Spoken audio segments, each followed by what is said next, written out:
आपल्यावर झालेल्या अन्यायाचं मला बातमी झाल्यानंतर मी आपल्या चौकशीसाठी आलो आहे. मी महाराष्ट्र नवनिर्माण सेना तालुकाध्यक्ष मल्हार पाटील आहे. तर आपण इब्राहिमपूरचे शेतकरी आहात. तर मला काय म्हणायचं आहे, आता आम्हाला पोलिसांनी सांगितले होते की आम्ही दोघांचं एक केस घेऊ, फिर्याद देऊ आणि दोघांना आपण शेतकऱ्यांना दोघांना आपण न्याय देऊ. माझा तुम्हाला न्याय भेटले की नाही? मला न्याय भेटली नाही. मी दुपारी 2 वाजता आले सर. 2 वाजता येऊन बसले. माझे मनी मंगळसूत्र गेलात. माझे गुन्हा दाखल तिथं करून घ्या म्हणजे तर कोणीच घ्यायला तयार नाही. तिथे म्हणजे कुठे? इथं दक्षिण पोलीस स्टेशनला, अक्कलकोट दक्षिण पोलीस स्टेशनला मी आले. माझं लेकरू का इथं 2 वाजल्यापासून इथं भुकीचे घरात आधी भाकर खोललेला आहे. पण ज्यावेळी आम्ही आलो त्यावेळी पीआय साहेबांनी सांगितले की दाखल करून घ्या, त्यांना काय असेल न्याय. हा म्हणले, पण आता फोनवर म्हणतात की अर्ज करून घ्या, पाठवून द्या, सकाळी घेऊ संध्याकाळी घेऊ. बरं, तुमच्यावर करायला आले होते त्यांचे घेतले का? हा त्यांचं घेतले. त्यांना थांबवतो म्हणले. आम्हाला सगळं आशा दाखवले. त्यांना तुमचं घेतलं तुम्हाला कसं थांबवतो त्यांना पण थांबवू म्हणले. आणि अर्ज घेतल्या त्यांचं दाखल झाल्या त्यांना पाठवून दिले आणि आम्हाला म्हणतात की उद्या या. आणि तुम्ही एसपी साहेबांना, अतुल कुलकर्णी साहेब सगळ्यांना न्याय देणारे एक व्यक्तिमत्व आहे, एक चांगला आदर्श एसपी म्हणून ते महाराष्ट्रामध्ये सोलापूर जिल्ह्यामध्येच ओळखतात. तर मला म्हणायचं, त्यांना तुम्ही मेसेज पाठवला होता, त्या मेसेजचं तुम्हाला उत्तर का आले? अजून तरी नाही बघितले. बरं, आता हा तुमचा मुलगा आहे, झोपलेला आहे, तुमच्या मालकावरती गुन्हा झालेला आहे. हा गुन्हा झालेला. मग ते गुन्हा खरं आहे का खोटं आहे? ते गुन्हा पूर्ण खोटा आहे. माझा नवरा सकाळ धरून संध्याकाळपर्यंत सीसीटीव्ही कॅमेरामध्येच कब्जेतच होता. तुम्ही असं सांगत होतं का पोलीस साहेबांना? हा मी सांगत होतो, त्याने बघायला तयार नव्हते. म्हणजे सीसीटीव्ही फुटेज मध्ये तुमचा नवरा बसलेला आहे. दिवसभर काय काम केलं ते आमचे पूर्ण एकरभर जे आम्ही शेतात राहतो, 133 गट नंबर मध्ये आमचं घर पण तिथंच आहे, शेती पण तिथंच आहे. आम्ही तिथंच राहतो. म्हणून आम्ही म्हणलो की सीसीटीव्ही जे आता गुन्हा दाखल करायला आला ते पहिलं माझ्या पोरीसाठी ते आरोपी आहे. म्हणजे हा तुमच्या पोरीचा आरोपी आहे. हा आरोपी आहे. मग त्याच्यासाठी आम्ही सीसीटीव्ही कॅमेरा बसवलं होतं आणि त्या कॅमेऱ्यात पूर्ण दिवसभर माझा नवरा कामात दिसतोय, व्यस्त म्हणजे आहे. तुम्हाला थोडक्यात तात्पर्य सांगायचं की तुमच्यावर नवऱ्यावरती खोटा गुन्हा दाखल हा झाला. खोटा गुन्हा दाखल झाला आणि ते पूर्ण माझ्याकडे पुरावा आहे. म्हणजे पुरावा न बघता न बघता गुन्हा दाखल करून पाठवला तर तुमच्या नवऱ्यावरती गुन्हा दाखल हा, करून आणि त्यांना आमच्याकडे पाठवला पुरावा होता. असून गुन्हा दाखल करून घेणार. बघू, आम्ही एसपी साहेबांना विनंती करू आणि चित्रताई वाघ यांना पण आम्ही सांगितलेलं आहे.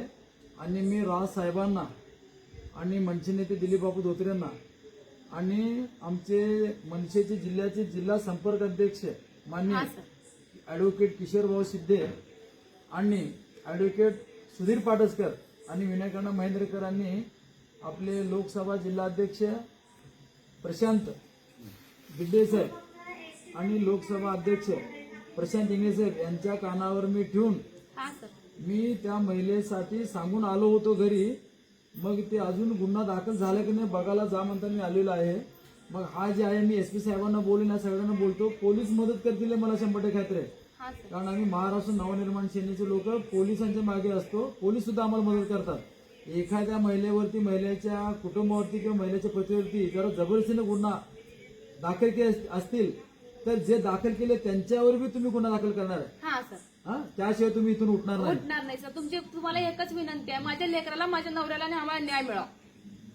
आम्ही राजसाहेबांच्या कानावरती घालून महाराष्ट्र नवनिर्माण सेनेच्या आमच्या शिष्टमंडळाला आणि सांगू. आम्ही पोलीस स्टेशन म्हणून आलो नाही. एक देव आहे, देवाचं मंदिर आहे, नाही, देव आहे. पोलीस हे चांगलेच आहेत, देवच आहेत. तुमच्या अन्याय होऊ देणार नाही. आम्हाला न्याय भेटावा. तुम्हाला 100% न्याय भेटेल. खरं असेल तर तुम्हाला न्याय भेटेल. तुमचा गुन्हा दाखला करून घेतील. खरं असेल तरच आम्हाला न्याय द्या म्हणावं देवाला. 100% तुम्हाला न्याय भेटेल, वादच नाही.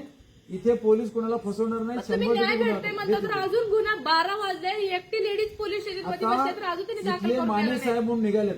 ते माने साहेबांनी आल्यानंतर तुमचा गुन्हा दाखल होईल किंवा नाही केले तरी आम्ही महाराष्ट्र नवनिर्माण सेना तुमच्या सोबत आहे. जोपर्यंत गुन्हा दाखल होत नाही तोपर्यंत आम्ही तुमच्या सोबत आहे. एवढंच तुम्ही बाकीच्यांना कुणाला त्रास करू नका. तुम्हाला जेवढं झालं तेवढंच विचार करा. ओके. जय हिंद, जय महाराष्ट्र. तुम्हाला महाराष्ट्र नवनिर्माण सेनेकडून 100% न्याय मिळेल ही मी अपेक्षा बाळगतो. आणि तुम्ही शांत राहा.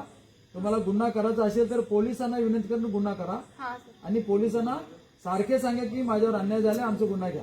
आम्ही तुमच्या 2 सोबत वाजल्यापासून सांगते सर, माझं लेकरू 2 वाजल्यापासून जेवलं नाही. राजसाहेबांनी मला 12:30 वाजले सर, वडापाव आणायला जाऊ दिलं नाही. बाहेर वडापाव. राजसाहेबांनी, शर्मिला वहिनी मला सांगितले की अनिल साहेबांनी सांगितले ज्यांच्यावर अन्याय होते त्यांच्या पाठीमागे राहा म्हणून मला सांगून फक्त एक पाठवलं वडापाव नाही आणि ते जाऊन म्हटलं तर पोलीस आम्हाला बैल जाऊ दिलं नाही म्हणजे तर तुमचा मुलगा उपास आहे. उपाशीच आहे सर. मी फक्त एक वडापाव आणते म्हटले जाऊ दिलं नाहीत आम्हाला बाहेर आणि त्यांना डायरेक्ट पाठवून दिले सर.